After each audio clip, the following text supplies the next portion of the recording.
میں انگریزوں کو دیکھتا ہوں نا, جب کتے کو واکنگ کے لیے نکلتے ہیں تو اللہ کی قسم یہ منظر ہوتا ہے, ایسا لگتا ہے کتا ان کو لے کے نکلا ہے. یہ کتے کی طبیعت میں چین نہیں ہے, کبھی ادھر کبھی ادھر کبھی ادھر کبھی ادھر, اس کو بہت مشکل سے زنجیر سے سنبھالا ہوا ہوتا ہے انہوں نے, ایک ٹینشن میں ہوتے ہیں.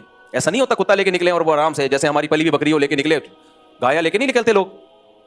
تو جو پلی ہوئی گائے ہوتی ہیں جہاں جاؤ آپ آرام سے چل رہی ہے, کتا ایسا نہیں ہوتا, کبھی ادھر جا رہا ہے کبھی ادھر جا رہا ہے, کبھی کسی کو منہ مار رہا ہے, وہ اس کا مالک بار بار گھسیٹ رہا ہوتا ہے. میں کہتا ہوں یار انہوں نے کتنی بڑی ٹینشن پالی ہوئی ہے, اور دیکھنے میں یہی لگ رہا ہوتا ہے کہ یہ کتے کو لے کے نہیں, کتا ان کو لے کے نکلا ہے.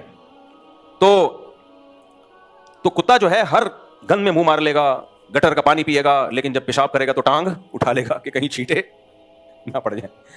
تو آج کل کے کتنے اسکالرز ہیں, ہر چیز گانا بجانا حلال, موسیقی حلال, مکس گیدرنگ حلال. تو ایک اسکالر کی تصویر آئی, یوں کر کے بیٹھے ہوئے ہیں اور ہر چیز کو حلال کر رہے ہیں نا.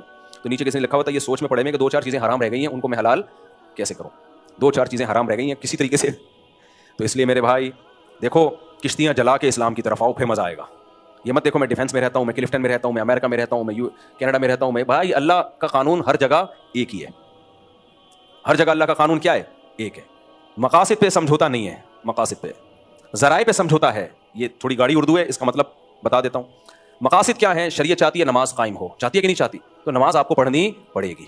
شریعت چاہتی ہے رمضان میں روزہ آپ بولو رکھیں, آپ کو رکھنا پڑے گا. شریعت چاہتی ہے سال میں ایک دفعہ زکوٰۃ نکلے, آپ کو زکوٰۃ دینی پڑے گی. شریعت چاہتی ہے آپ جو مالدار ہے قربانی کرے, آپ کو قربانی کرنی پڑے گی. شریعت چاہتی ہے کہ آپ کا پڑوسی بھوکا سوئے گا تو قیامت کے دن سوال کس سے ہوگا, آپ سے ہوگا, تو پیٹ آپ کو اس کا بھرنا پڑے گا.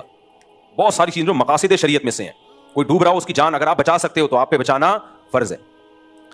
ابھی دیکھو سوات میں کتنا, میں باہر ملک میں تھا, مجھے تو پہلے میں نے کہا یہ شاید فیک ہے, اے آئی سے بنائی ہوئی ویڈیو ہے.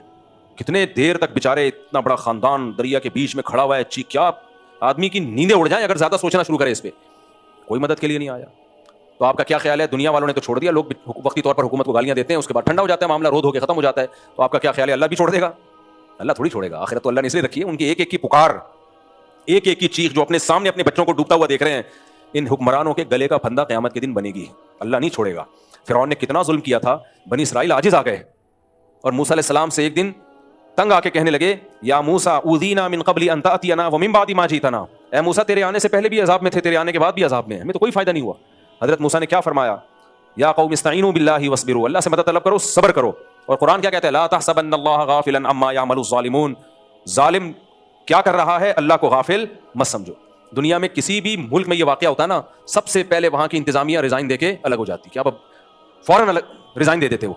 تو اس کے لیے بہت اعلیٰ کوالٹی کا بغیرت بننا پڑتا ہے, جو بہت ہی کوئی جری ہوتا ہے نا گناہوں پر, اسی کا ظرف ہوتا ہے.